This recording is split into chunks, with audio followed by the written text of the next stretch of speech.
what's your be? How's it hanging? How's it happening? You guys know this is Kevin from the Chord Progression Podcast. The podcast Rolling Stone magazine says initiates profound discussions with rock and metal artists, allowing fans to discover the creative workflow of their favorite musicians and understand the facts that make the band succeed or fall from fame. We are all sponsored by Dark Fusion Systems, the best for your custom computing needs. Get $100 off your entire build code CVPod at darkfusionsystems.com. Link to the podcast below. Let's go to our feature presentation. This band has been gaining a lot of traction over in the UK, and we're bringing them to you right now. We have Cherry from the band Defenses on the podcast. Their brand new album, Shadowlight, is out now. So we talk about not only how the band has grown over the past 8 to 9 months with a different marketing focus for this album, but we also talk about the reason behind the album, the story that really amplified it, and we dive in deep into the song that Cherry was the most nervous for people to listen to upon release. So this is a good one. Trust me, it's a great band to get into and one hell of a conversation. Are you ready? Let's go! Yeah. Well, ladies and gentlemen, boys and girls, listeners of the Chord Progression Podcast. I always want to bring you the best bands out there, the ones that you know, the ones that you don't know, and the ones that you should know. And I know this is one you should know because right when this band's album Shadowlight came out on November 8th of 2024, my buddy Julian sent me the album. He's like, dude, you got to check this out. You got to get him on the podcast.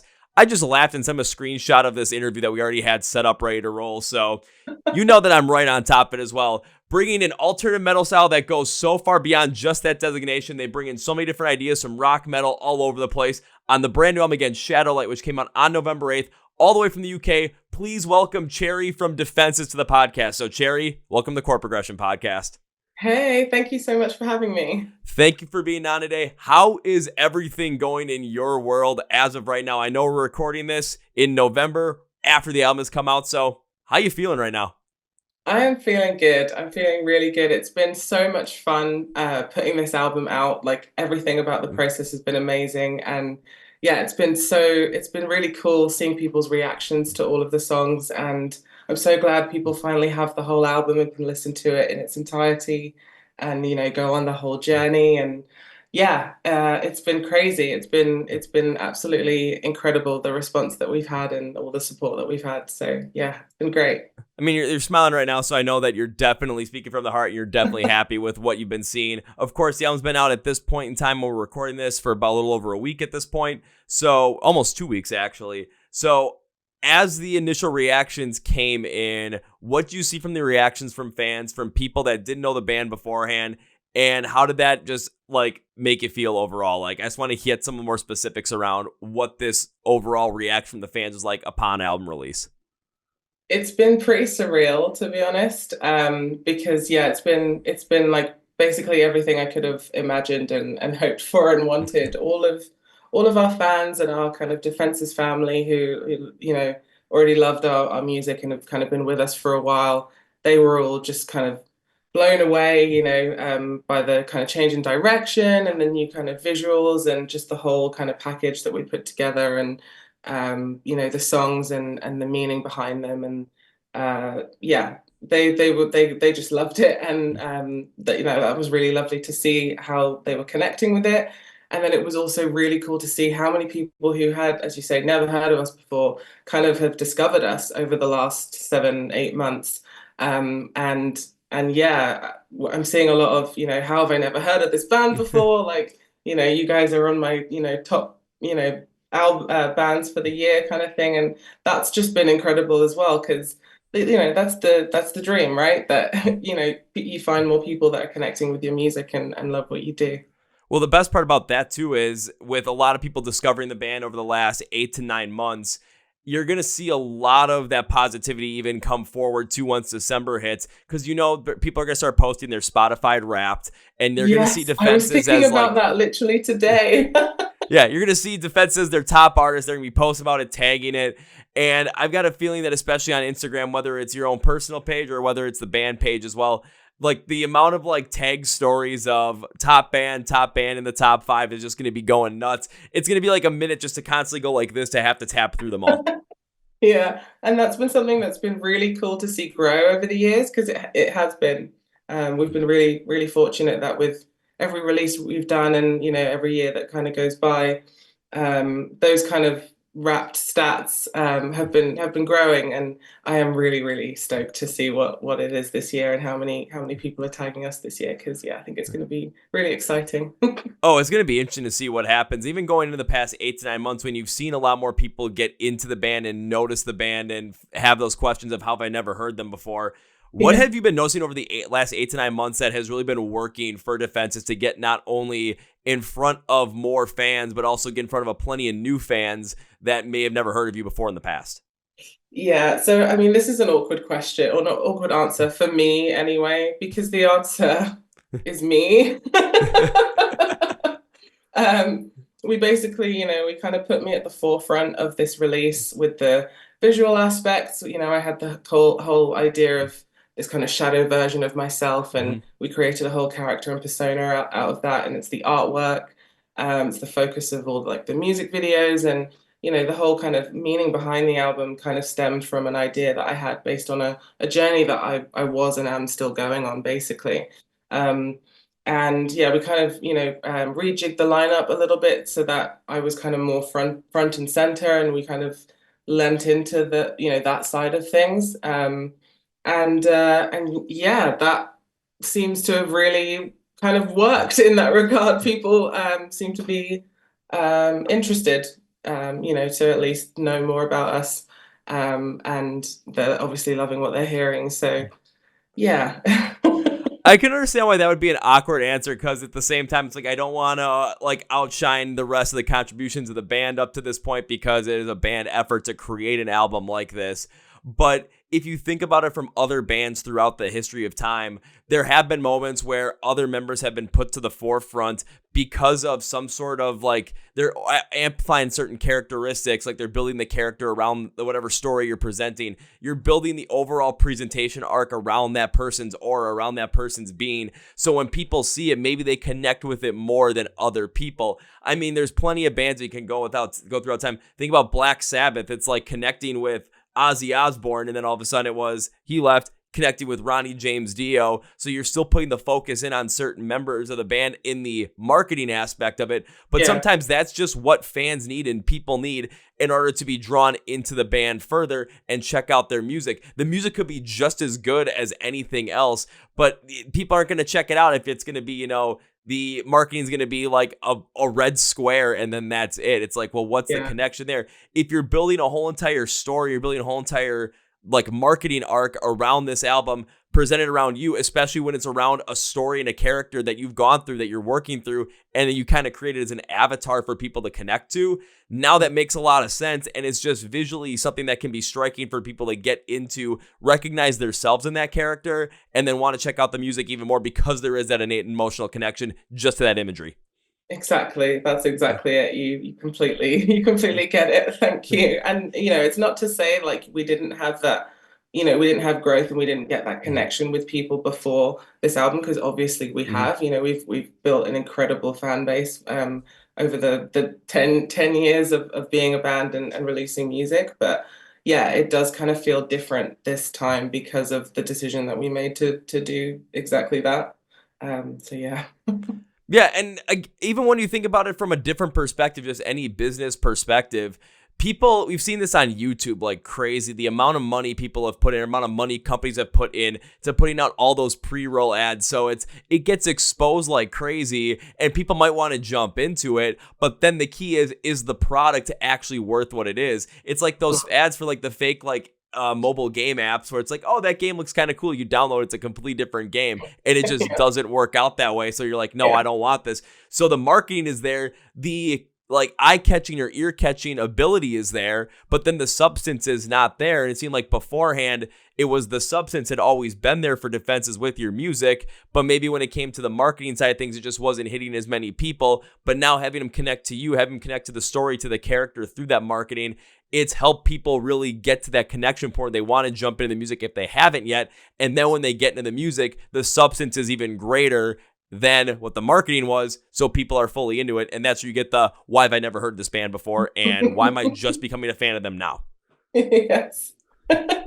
Exactly that. Yeah. I mean, we've been an independent band for, just shy of 10 years. We were doing it all of ourselves. So a lot of it did simply come down to, restrictions when it came to who we could work with and who we made part of our team. And obviously that's something that's really evolved over the years. And now we're incredibly lucky to be working with a label for the first time, with Long Branch Records, who are just the most incredible guys and really, back us and are just as passionate about the album as we are. So yeah, it's really cool. Now, I've been doing this podcast for almost 6 years at this point, so I've talked with plenty of bands that have been on record labels pretty much their whole entire lifetime. I've also talked with bands that have been pretty much independent their whole entire lifetime. So I've seen the positives and negatives around what each brings to the table in terms of why they're better and maybe why they're not as good as the other one. So going from an independent band to working with Long Branch Records for this release, what did you see as a major difference for Defenses, but also the major positives that came with working with a record label like Long Branch?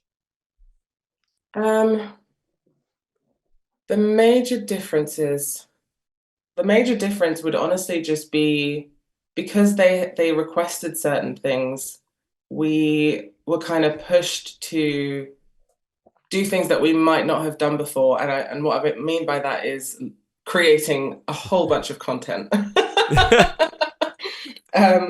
For basically each single, they kind of requested that we create, they gave us, ideas for certain types of content to create. And obviously the idea around that is that, that gets posted all over social media. It gets in front of people who like this kind of music, and that's how you grow your fan base these days, right?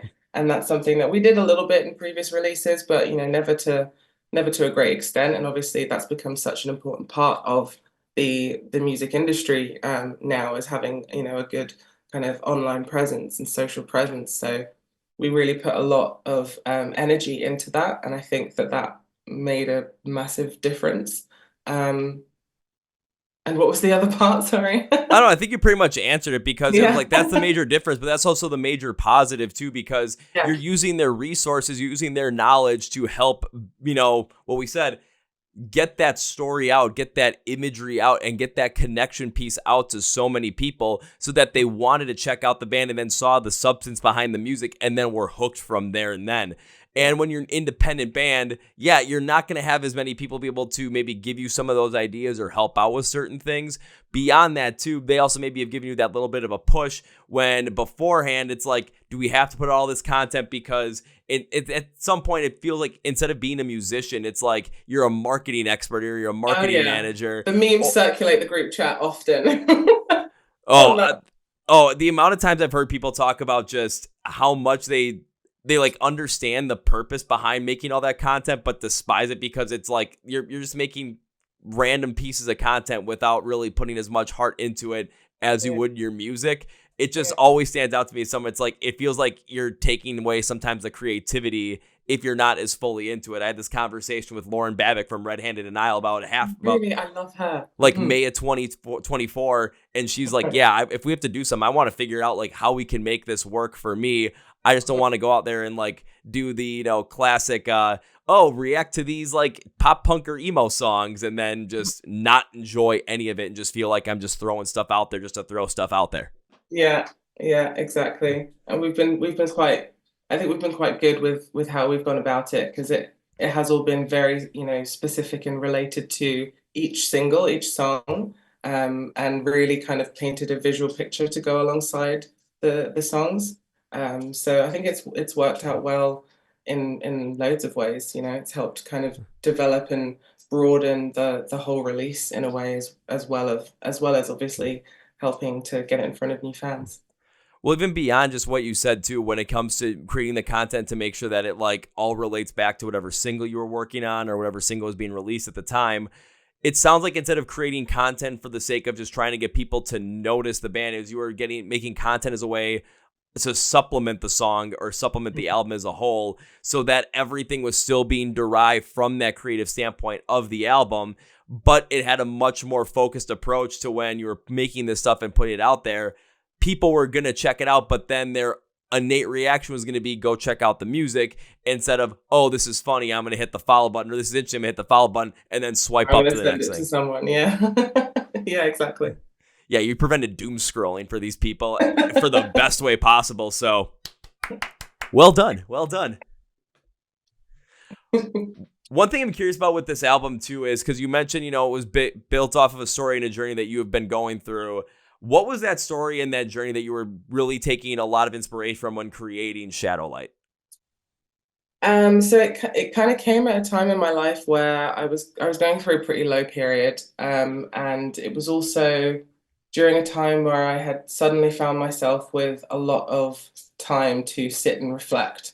It was basically during COVID when everything was locked down and there was nowhere to go and no one to see, and all you could really do was go for walks. And so I would go for walks to a field near my house, and I would sit there for hours, like most days. And so I was doing a lot of reflection. It was around the same time that I started kind of getting back into more kind of like spiritual interests. And so I basically discovered this concept, this idea of shadow work through that. Um, and shadow work is essentially all about doing that kind of introspective work, taking a look at yourself and shedding a light on the things that you might have kept hidden in the dark or ignored or repressed or tried to kind of forget about or think of as not part of you.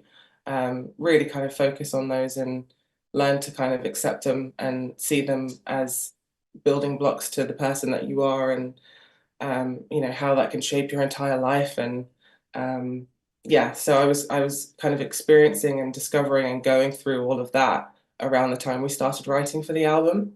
And it kind of just happened naturally that I came up with this idea for this kind of shadow version of myself. So it really tied into that, all of that kind of thing really well. Um, yeah, that's kind of a short version of what it's all about. I'm pretty sure you could go into like a much longer version, but at that point in time, we're going to have to get like some coffee, get some tea or something, because we're going to be here for Yeah, quite a while, right? yeah, exactly. But it does make a lot of sense too, because how many people went through something maybe similar, especially during the pandemic when we were isolated, or continuing today with how prevalent social media is and how much more prevalent people are having interactions online and avoiding interactions via like a face-to-face conversation, even a video-to-video conversation like this. There's a lot of people that are avoiding stuff like that. And when you get stuck in that time period, by you taking the time to reflect and not only get into more of the spiritual aspect of things, but then focus on the shadows or focus on like the negative spaces that maybe you weren't really ever focusing on or trying to think about. That's something that a lot of people are afraid to do, myself included. There's times where I really don't want to dive that deep into it because I don't want to bring up maybe some past traumas or some past experiences to make me feel like I did back when I was a kid or back when I was going through maybe what was the worst time of my life in 2017. So there's a lot of fear that goes behind there. But by being able to not only dive deep into this for yourself, but also show it in a way with this shadow character, this shadow version of yourself, it allows us as listeners to really see what you had gone through, see that journey play out for you through your music, through the music videos, and through the whole entire story, so that maybe we get inspired through your music and through your creation to follow along with that and do it for ourselves, but have the knowledge that, yeah, it's going to be probably terrifying going in and facing your shadow self, but it's going to be something that by the time it's over, it's going to be worth it because you're going to feel so much better about yourself and you're going to go through a healing process amongst so many different emotions and so many different experiences you had in the past that you try to keep away. That's it. That's exactly it. I don't even have anything to add. You've nailed it on the head. And yeah, it's been really awesome because I have actually had a few fans already reach out to me to say that's happened, and they've kind of been going on this journey themselves, and they really connected with the songs, and are delving into shadow work. And I've said the same thing to them, like obviously it is amazing to hear, and that because that's exactly what I want, for people to connect and to relate. And I kind of had a feeling that a lot of people would have been going through the same thing. um but I am saying, just brace yourself because it's tough. It's going to be like one of the hardest things that you've kind of ever done, because it's really taking a cold, hard look at yourself, and some pretty traumatic things probably, or, emotional things definitely that, you don't, they're buried for a reason. But the only way out is through, and that's kind of the journey that the album goes on. So you know that, especially with fans reaching out to you already about it, even though, like I said, from the release album, we're about like 10, 11 days past it from the time we recorded this. If you've had fans already reach out to you and say they kind of had a similar experience going through this and had dove deeper into themselves, then that absolutely works to inspire them. But it also shows that, especially in my mind, going through and being open about an experience like this, it helps us know that, we're not the only ones that have gone through this. That's what music does for so many people, is it shows us different things that other people have gone through, that artists have gone through. They're able to express them in certain ways that maybe really connect with them. They might not always connect with us, but that's the beauty of music. There are so many different genres, so many different styles, so many different artists, so many different ways of expression for you to be able to understand this stuff. So if you really like a band, you connect with them, and someone from that band like yourself has gone through an experience like that and talks about it, now we can do it ourselves, and we have the confidence to know that, one, not only does someone that we know that absolutely inspires us has gone through it and has seen the other side in a positive light, but at the same time, we also have that like sonic guide that is the album, or that is a certain song, to take us through that. It's kind of like meditation in a way, but in my opinion, even better. Nice. I love that. Even better than meditation. I love that. Oh, and the best part about that too is I've been doing this thing for my full-time job, where we did like some leadership training. A lot of it included meditation. And I was telling I'm like, I can't just sit there still and like actually reflect on this stuff with like very soothing music. And he's like, well, what are you listening to? And I'm like, here, let me show you this band called Polaris. I'm like, there's a couple of songs here that just absolutely wreck me. He's like, well, how does that make you feel? I'm like, and I'm going deeper. He's like, that's what meditation does. It's right there. So yeah. I think you just found it for you. And I just said, sweet. Listening to music is the perfect meditation.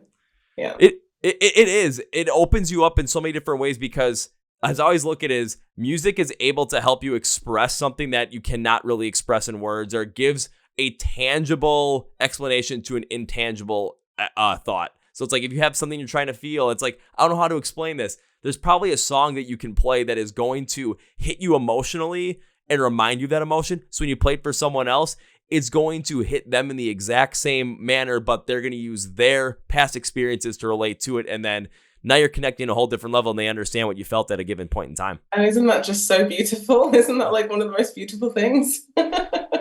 Yeah, and you created it too. You created it here with Shadowlight. It's obvious to see, because you've had people reaching out to you already about it and expressing that exact same sentiment. Yeah, thank you. Yeah, it is. It's awesome. Now, there's something I always like to ask when it comes to certain albums, especially new albums coming out. And unfortunately, I can't ask it in the way I normally ask it, because the album is already out. Okay. And I never like to ask anymore what a person's favorite track is on an album, because that's like picking your favorite kids. That's not something we want to do. That's normally what I say. Yeah, it's very hard, but I'm gonna go like this. So now that all the tracks are out, during the release process, which was the track that you were either most excited for fans to hear or most nervous for fans to hear? Ooh, nice. Okay. Well, most excited is an easy one. Perish. I love that song so much, for many, many reasons. I just think it's the coolest, like grooviest riff. And it has so many cool, different, intricate things going on. But also the big thing is that it features my first ever scream, which prior to this album was not something that I thought I could do. So I was really, really excited for people to hear that. And then most nervous, probably In Spirit.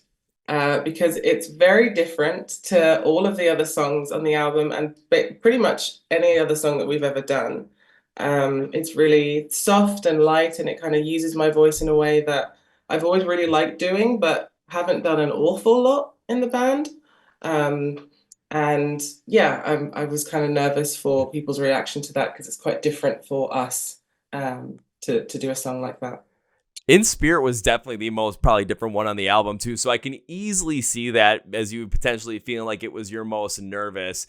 And with it being song number 7 on the album track, because I'm looking at what I wrote down for it, and it was like going through the first six songs, especially going through that journey, it was definitely something that had a much more, but also a little bit of a deeper and more like mystic feel when you're facing that shadowy figure, your shadow self. When you got to In Spirit, though, I even wrote, this is like the palate cleanser on the album. It's song number 7, because the programming, the guitar work, it gives it more of an abstract feature to really let you dive deeper in your mindset, both mentally and spiritually. And with you giving more of a breathy vocal style on it, while that's not necessarily for me my favorite cup of tea, just the way I like my vocals, I'm like, but it allowed you to walk through your mind and spirit with more of a guided nature to really get to the point where you can finally see the positivity after the reflection and facing off against your shadowy self. So in the end, it all worked out completely perfectly the way it was supposed to. As it's like, okay, this is the point in time on the album where you faced your shadowy self and you've gone through so many things. And this song is one where you finally get to realize that there is that positivity that's going to come from it. And it's going to come sooner than you think. Yes. Wow. Thank you so much. I am really enjoying your insight onto this, because it's so spot on to my thinking.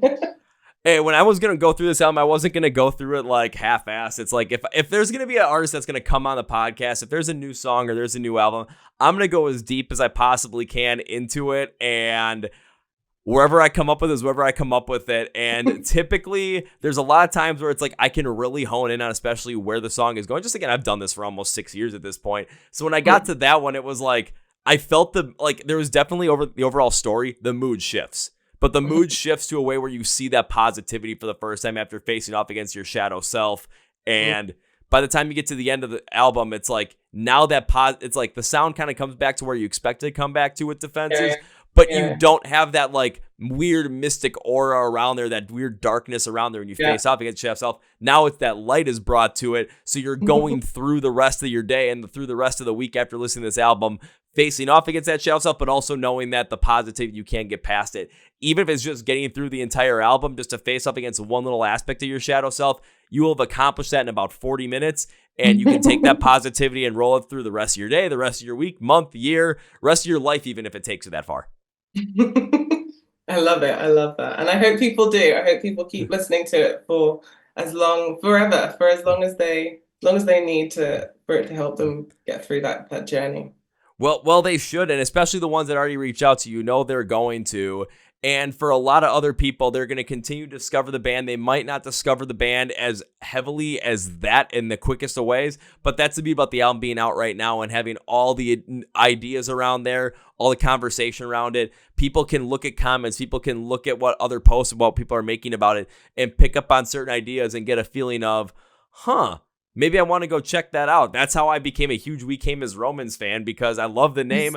Never really had a song that really spoke to me. And I saw a comment on a YouTube video. I was like, man, this guitar riff for this song reminds me of Wasted Age. And I'm like, I love this song. I got to go check this one out. And I'm like, I'm in. So that's why We Came as Romans poster here, flag back there. Nice. Like, it happens. So Nice. That's the beauty of it. When people start talking about it, more and more people have an ability to be open to the experience, connect to the experience, and then dive in head first with maybe not even knowing the band at all before. Yes, and I really hope they do. It's been really fun releasing the singles and like building up the hype and kind of giving people tidbits of the story. But I am so glad that the whole thing is out now and people can have the whole story and go through that journey of discovery with it. And then, be able to, as you say, have the whole thing and listen to it and go on that journey as many times as they need to, as they want to.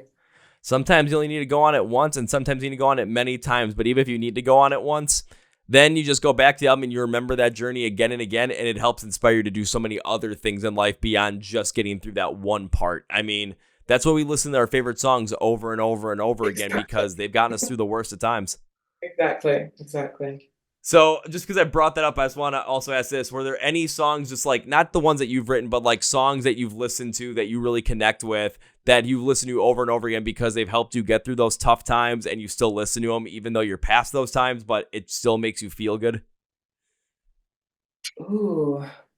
So there's some sad songs that do that. Yeah. A big one, the first one that comes to mind, bit of a genre change, is actually When the Party's Over by Billie Eilish. Ooh. That was a big one for me. I actually have the original artwork from that song tattooed on my leg. No. Yeah, it really was really, really special to me. And it got me through some really, really difficult times. And yeah, I still listen to it every now and then, even when I'm not sad. And it still, yeah, holds a special place in my heart, that one for sure. Um, yeah, I can't think of any more right now off the top of my head. You gave me one that's great, and not only that, but you went genre different. You didn't stick in with the same stuff that we're always hearing or always listening to, because I mean that's the best way we can expand our horizons, especially if we hear other people listen to it, but also we hear like the stories behind it. Because if it's not our cup of tea, if it's not what we like, maybe we try it out because we know it's gonna afflict some sort of emotional response from us. Well, now that we're coming at the end of 2024, 2025 is right about to start, and I believe it's going to be a huge year for defenses. So, what you got coming up in 2025? Well, we have a tour coming up end of January, start of February in the UK. It's a northern tour with Crushed by Waves, who are awesome management roster mates with Mm-hmm. us, and they played our album release show last week. Yeah, really excited for that. Really excited to head back up north and hit some of those cities.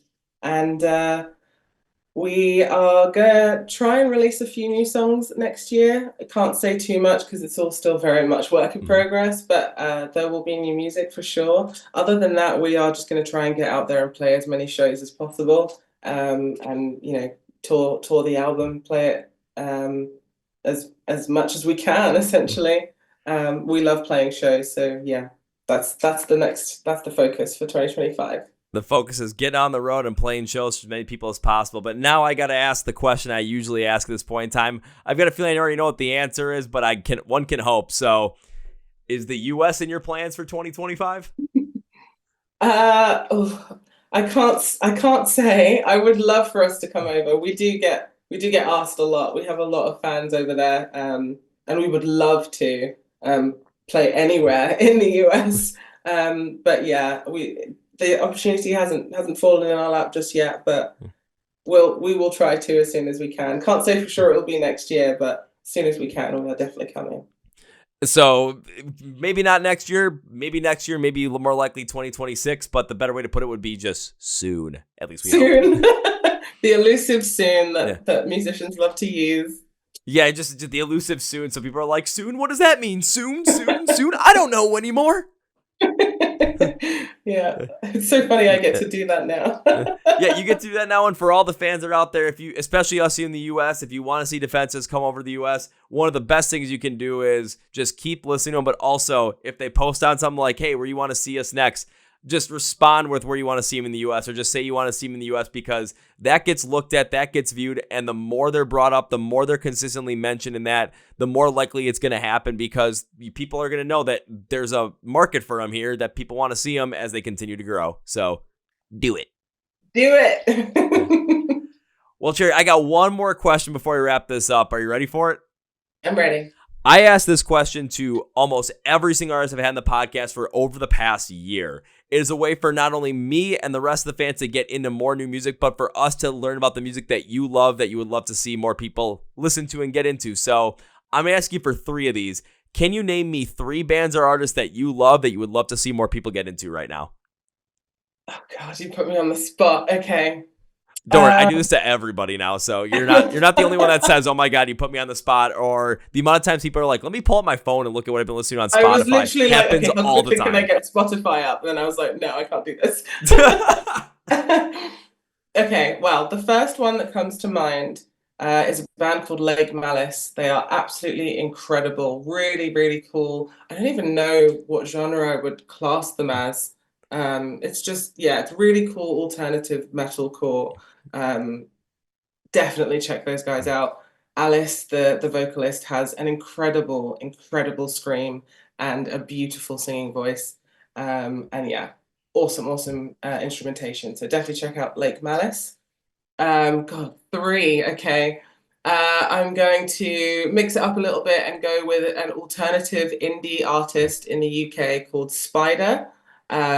She's a young black alternative artist, up and coming, and yeah, doing really cool things, making some loud noises about important things. So definitely check out Spider. Okay, and then one more. I'm gonna go with Kid Bookie, another very cool, innovative artist here in the UK, another young Black alternative artist who's doing incredible things. Just released a new album called Songs for the Living, Songs for the Dead, um, and does a really, really cool kind of mix of rap and metal. That's kind of his thing, in a really cool way. So definitely recommend checking out Kid Bookie. I did it. Yeah, you did it. There's three good recommendations. There's one in there that I've never heard before, which was Spider, so I'll definitely have to go check them out.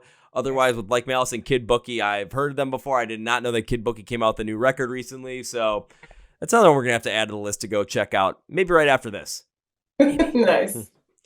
Well, Cherry, I want to thank you for taking your time today to be on the Chord Progression Podcast. I really appreciate it. But I'm going to end this episode with three specific things. So first things first, when it comes to defenses, and of course, the brand new album, which came out on November 8th, so it's already out right now, called Shadowlight, you're going to want to follow along with this band. You're going to want to keep in touch with this band and know what's going on, because they're going to keep growing. People are going to keep getting into them, and they're going to come to or near you soon. So best way to support them and stay in the know, description of the podcast says Find Defense Online, links, labels for everything's going to be down there for social media, YouTube, where you can stream the album, where you can get some merch, and where you can find them playing live near you. Hopefully sometime across the pond here in the United States in like 2025, 2026. But if you're over in Europe, do not miss out on this band. So definitely go and check them out. Again, link description in the podcast below. Now it's time for number 2. Cherry, whenever I've guests on the podcast, so I enjoy the podcast, I tend to make a certain promise as a way to say, thank you. I really appreciate you taking the time today, and I wish to continue to support you and the band in the future. And this absolutely is going to hit, so this is my promise to you. I start with when. When implies this is going to happen, but honestly, we don't have a day or time right now, but it's going to happen. So when I can see you perform live for the first time, I will come up and find you. I will come and say hi to you, but that's not the promise. The promise is first round's on me. Nice. I love it. I can't wait. And it can get wacky too. There have been times where I've not only just brought one round, I've hand delivered like cases of beer, cases of Topo Chico to people. If they wanted Red Bull, I've brought that to them too. Best one ever was when I brought a case of beer onto a bus because Caskets was in town, and I finally got to meet them for the first time. I knock on the door. Caskets wasn't on the bus. It was the guys in holding absence, so they're like, okay. I love those guys too. Yeah, so it was just too funny. But I'm like, if that happens and we get a chance to do that, all of a sudden, boom, all of a sudden you might see me like walk up to the merch at the end. It's like, what is that? It's a case, because I said so. Nice. Oh, I can't wait. We've got to come over. We've got to make it happen. Exactly. Already like, making it more of an incentive to show up to the U.S. But now it's time for number 3, Cherry. As we bring this episode to a conclusion, I cannot end this by saying goodbye. That is way too final. I made you a promise. Plus, you're going to continue to grow as a band. This is going to continue to get even bigger. And the next chance I get to bring on the podcast, I want to make it happen again. So I want to make sure you come back. This is not goodbye, my friend. This is, I'll see you later. I will see you later. Well, folks, this is my interview with Cherry from the band Defenses, and now it's time for Kevin's final thought. And this episode really was about adaptability and vulnerability. And what I mean by that is take a look at the adaptability that Defenses had. Yes, they've been growing nicely for over almost 10 years at this point, but they really shifted focus to focus more in on, maybe something different than they were doing with the marketing to really get this album out there. Clearly, they had fans, and clearly, once again, the quality of the content of the music is there. It is absolutely there.